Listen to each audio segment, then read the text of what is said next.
Mental health crisis, because you won't commit. This is your fault. I rushed over immediately. The hospital had no record of her. I tracked her phone to a resort with another man. When I showed up with roses and her parents, so I'm a 32-year-old guy, and my whole life is about planning. I work in logistics, which basically means my job is to make sure things don't fall into chaos. I apply that same logic to my personal life.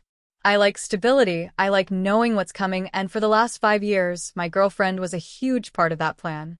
We'd been living together for 3 years, and talk about marriage was getting serious. I wasn't opposed to it, but I had this nagging feeling in my gut, a little voice telling me to hold off, that something wasn't quite right. I couldn't put my finger on it, but I've always trusted my gut. It all blew up on a random Tuesday night. I was at work trying to close out a project when my phone rang. It was her, and she was hysterical. All I could hear were these awful, gasping sobs. "I can't do this anymore," she managed to get out. "Whoa, slow down. What is it? What's wrong?" I asked, my own heart starting to pound in my chest. "It's the pressure. Waiting for you to commit. It's breaking me," she cried. My heart is racing. I can't breathe. I checked myself into St. Mary's Hospital.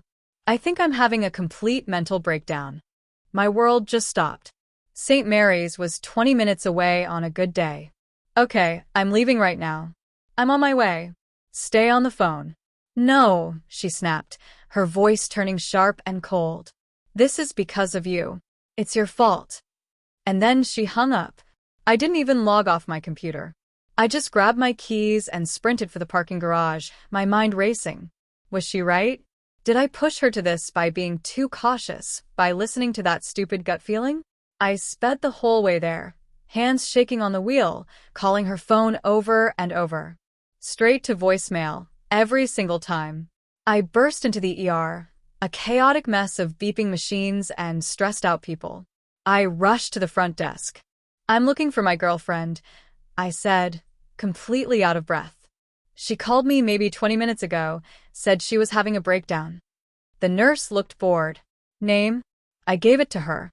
She typed for what felt like an eternity. "Nope. No one here by that name." "Can you please check again? Maybe she's in the waiting room." I was desperate, trying to peer around her into the crowded room. She let out a long, tired sigh. "Sir, I've checked everywhere. She is not in our system." "Are you positive?" she said. "St. Mary's?" I was positive. I stumbled back outside, the cold air hitting me like a slap. The gut-wrenching fear was starting to get tangled up with confusion. None of this made any sense. I tried her phone again. Voicemail. Then I had an idea.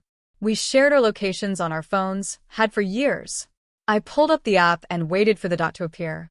My stomach twisted into a knot. She wasn't at St. Mary's. She wasn't even in the same county.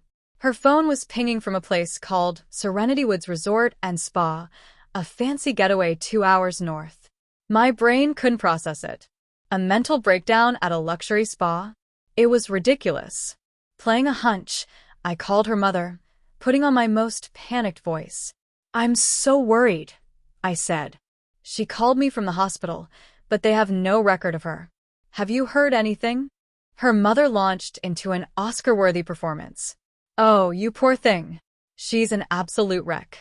The stress you've put her under, refusing to give her the commitment she needs, it was just too much for her fragile heart. Her father and I are with her now, trying to calm her down." "So, you're with her at the resort?" I asked, keeping my voice steady. "Of course we are. Our daughter needed us," she said, her voice dripping with self-righteousness. "This is on you. You need to fix this. You need to prove to her you're serious." And there it was. The whole disgusting picture. The fake breakdown, the hospital lie, the parents running interference. It was a coordinated, manipulative ambush to force my hand. The confusion was gone, replaced by a cold, quiet rage I hadn't felt in years. They thought I was some idiot they could emotionally blackmail into a proposal. They were about to learn a very hard lesson. I took a minute to get my breathing under control, then called her mother back, pouring every ounce of fake shame I could muster into my voice. "You are so right," I said. I've been a fool. I almost lost her. I'm going to make it right tonight. I'm going to the jewelry store right now to get the ring she wanted. Can you meet me at the resort? I want you to be there when I do it." The change was instant. Oh. Well, yes, of course. That's wonderful. She's by the main pool. Drive safely, dear.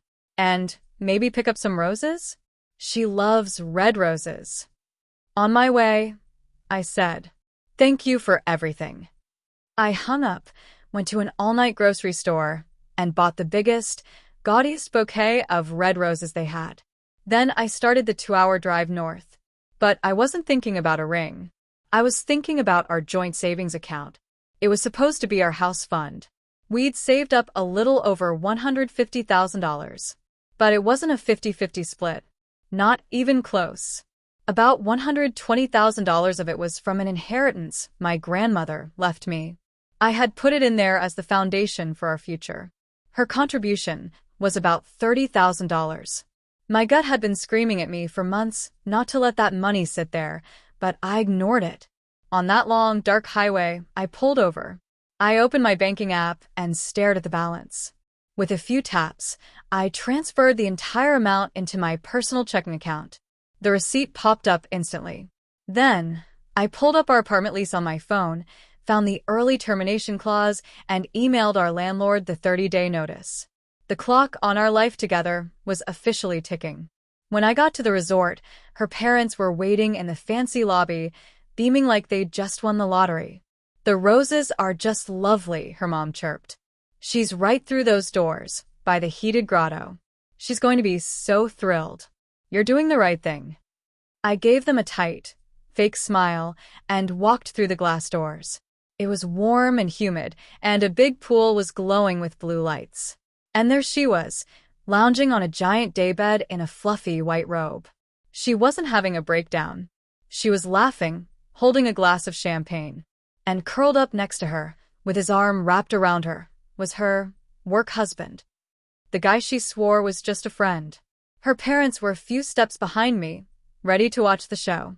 They hadn't spotted the other guy yet. Her laughter caught in her throat when she saw me. The color drained from her face. The work husband just looked confused. Her dad came up next to me, smiling ear to ear. "Well, son, go on." His voice died as his eyes finally focused on the scene. His wife's mouth fell open. I dropped the roses on the wet stone floor. I didn't yell. I just looked at her. "Tough mental health crisis?" I asked quietly. "I was so worried. Rushed all the way to St. Mary's. Funny, they had no record of you." She just stared, completely frozen. I turned to her parents. "You must be so relieved she has such a supportive friend to get her through this." Her mother finally spoke.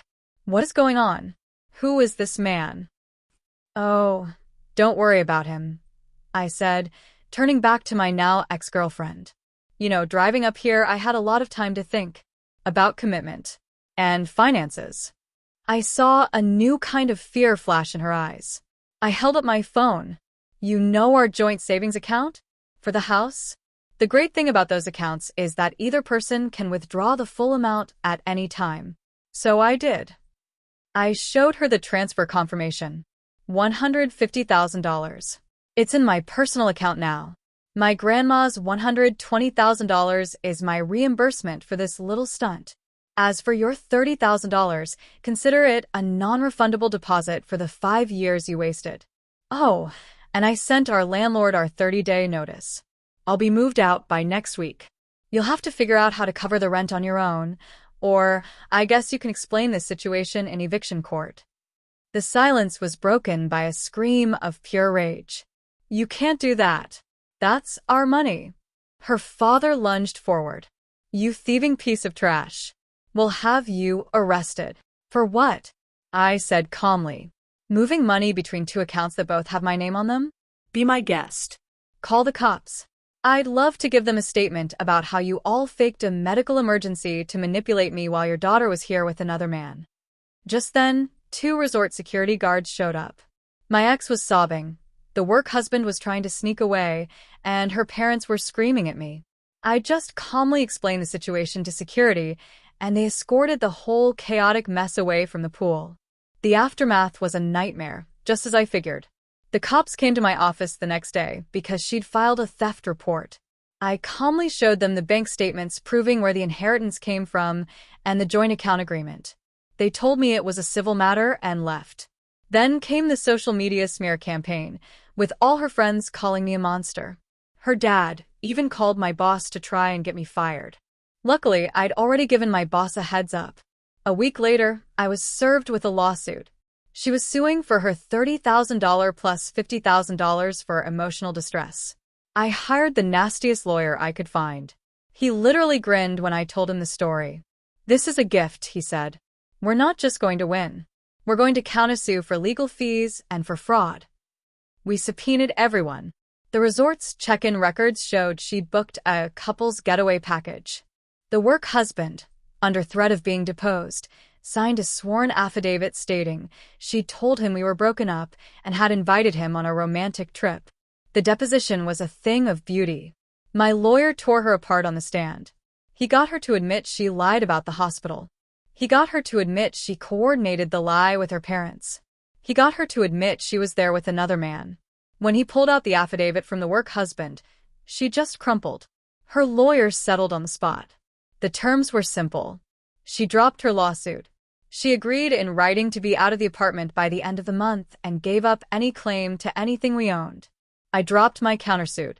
I wasn't getting my money back for anything, but it was never about that. It was about making her face what she did. The final piece of revenge was my favorite. I waited until the settlement was signed and all the paperwork was filed. Then I took that $30,000, her money, and I made a donation for the full amount to a local charity for victims of domestic and emotional abuse. I made the donation in her full name, and I had the thank you letter and the tax receipt sent to her parents' house. I found a new place. It's smaller, but it's all mine. I learned a hard lesson about trusting my gut, but I dodged a lifetime of misery. The plans I make now are for me, and I'm just fine with this.